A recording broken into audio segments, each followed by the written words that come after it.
الرحيم داوديال hadba channelkeen waxa uu furan yahay dhamaan history-ga arrimaha bulshada iyo waxyaalihii kale ee la soo xiriira maanta barnaamijkan aan wadnaa waxa weeye waa history waa boqortooyadii Mali ayaanu ka falanqoon doonaa dhamaanteed laakiin balse daawada intaanan bilowin muuqaalkan ama soo timitan xogtan dahsoon ee boqortooyada Mali waxaan ka codsanaynaa inaad channelkeena subscribe to haddii aad ku cusub tahay soo kale gambaleelka furo si hadba videoga la soo geliyo uu ku soo galo aanad ka mid noqotid daawadayaasha marka koobaad daawada markaan videoga soo dhigno sidoo kale like tan ugu caawi share oo asxaabtaada la wadaag hadba history-gu noocu yahay sidoo kale commentiga wixii faala ama ifafaalaad ka bixin karto ka soo bixi waayay boqortooyadii Mali ayaan maanta ka sheekeyn doonaa boqortooyadii Mali waxay soo ifbaxday kadib markii uu burburtay baa Gaanadii ama Ghana boqortooyadii ka horeysay ee Ghana markii ay burburtay ayaa ay soo ifbaxday boqortooyadii Mali markii uu talada qabtay boqorkii loo yaqaanay Sandiata boqorkan Sandiata ayaa qabtay xukunkan Mali kadib markii ay Ghana ay burburtay soo kale Mali waxay qabsatay gobolahoodan ah oo ku yaala galbeedka Afrika waxa kale oo Timbuktu laga qabsaday maamulkii tawaariikhda aan wada ogsoonahay in iyagu yihiin qaar ka ganacsada ama ganacsiga u kala gudba lama deegaanka Saxaraha ganacsiga ay kala gudbiyaan alaabta yaryar dahabka iyo agabka la isku qurxiyo in ay ka ganacsadaan dadkan tawaariikhda ayaa laga qaaday magaalada loo yaqaan Timbuktu iyadoo Sandiata bedelay magaalo camiran uu ku bedelay boqorka Sandiata markii uu qabtay xukunka Mali oo xudun u ahayd tacliinta ganacsiga iyo tacliinta ayaa ahayd habdaro waxa jirtay magaalo Chain la oran jiray magaalada Chain waxay ahayd meesha ay ku kulmaan ganacsiga waqooyi iyo koonfurta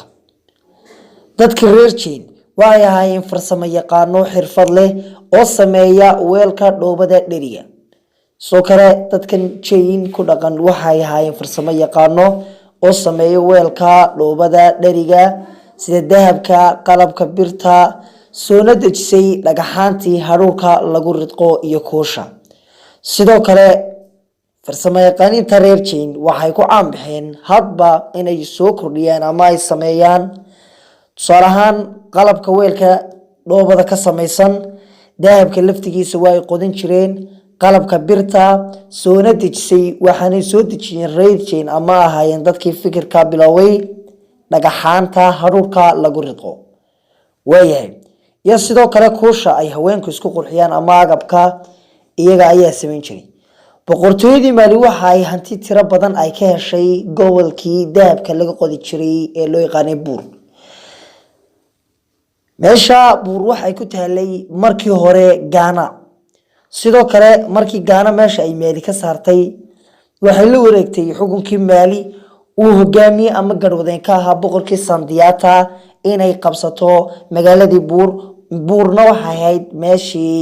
laga soo saaray dahabka ama laga ganacsan jiray ee dahabka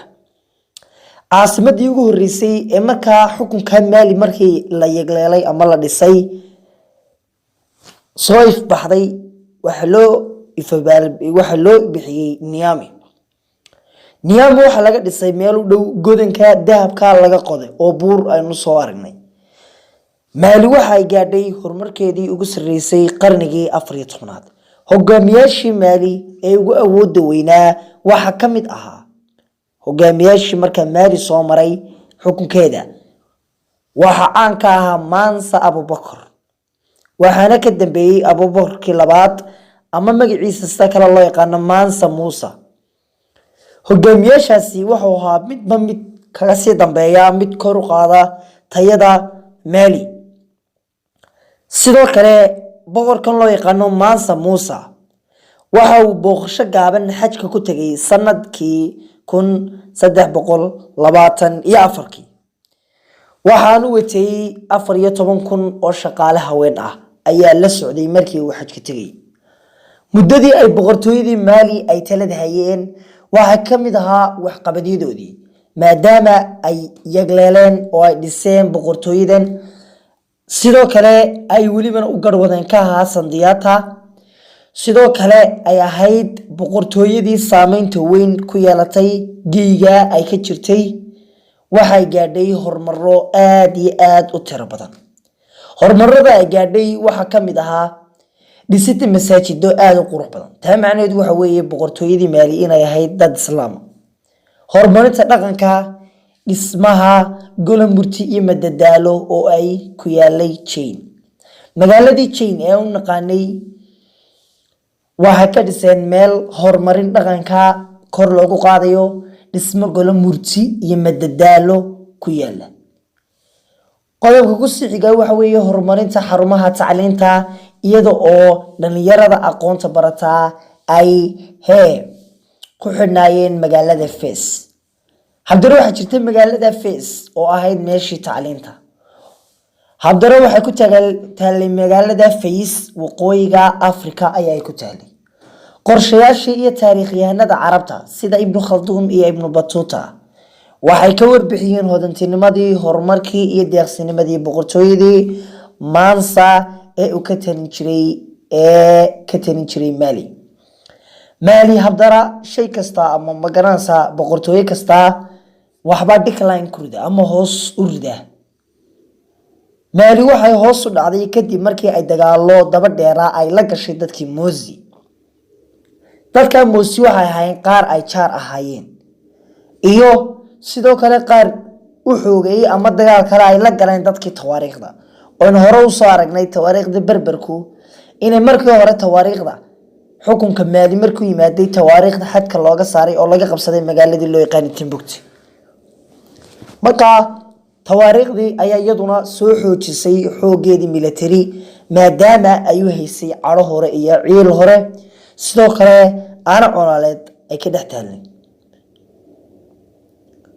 sidoo kale waxaanay lagu weeraray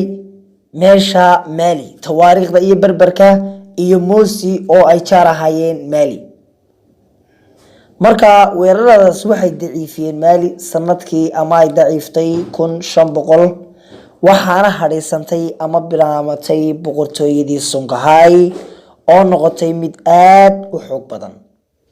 tamaaneed waxa weeye xagaasi ayaa ay ku dhamaatay Mali. xalqadan ku xigta fadlan haddii aad channel Welcome to my channel. Please subscribe, like, share.